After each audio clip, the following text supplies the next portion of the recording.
Good evening, everybody. It's Jennifer and Colin from South Cook IPA. We just finished our second ever AP drop-in.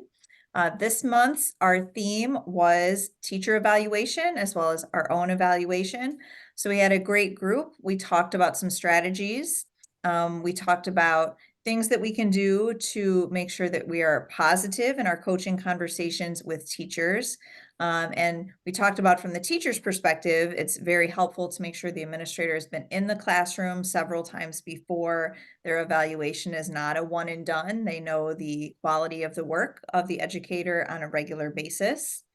We talked about having conversations about feedback throughout the entire process, not just waiting until the end of the year evaluation.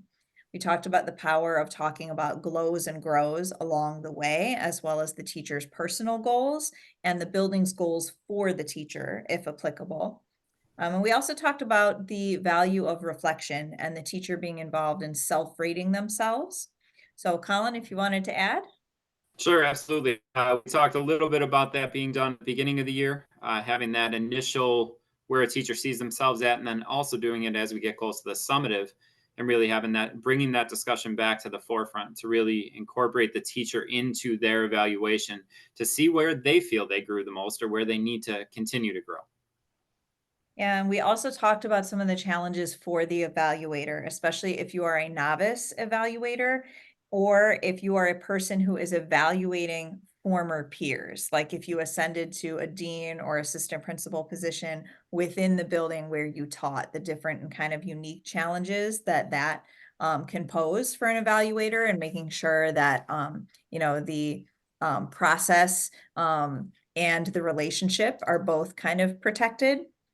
We also talked about sometimes the challenges a new evaluator might face if they're evaluating people outside of a content area that they themselves were in the classroom.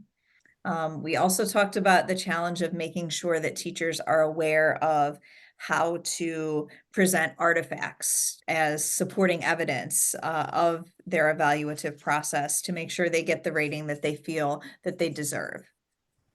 And a part of that was making sure that you have a template for artifact submission, whether it's via EvaluWise or whichever tool you use, or a binder or a folder or a running Google Doc, whatever it might be, just having a mode for the teachers to submit artifacts to you in a timely manner and a continuous manner. So it doesn't have to be, here's February 1st or February 28th.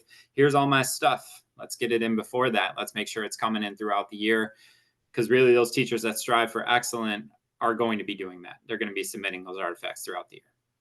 Yeah, and we also talked about, that sort of the hang up of that word excellent, right?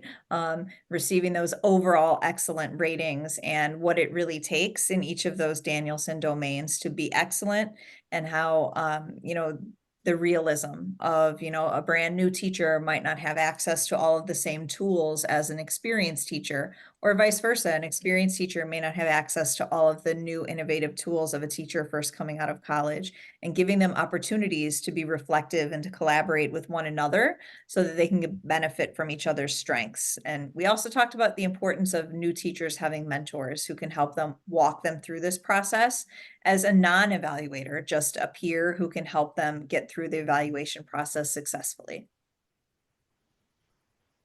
Absolutely. Okay, so our next meeting is going to be probably mid-March. Look for our next flyer.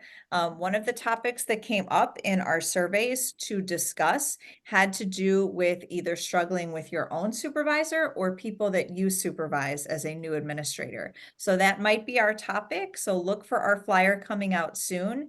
Thank you to everybody for a fruitful discussion. We had a great guest, Dr. Mary Zaharis from Concordia University, offering our administrators some tips on how to be consistent and fair in our feedback. So we thank her for that. And we thank IPA for giving us this platform so that we can network and meet. And hopefully we'll see everybody next month.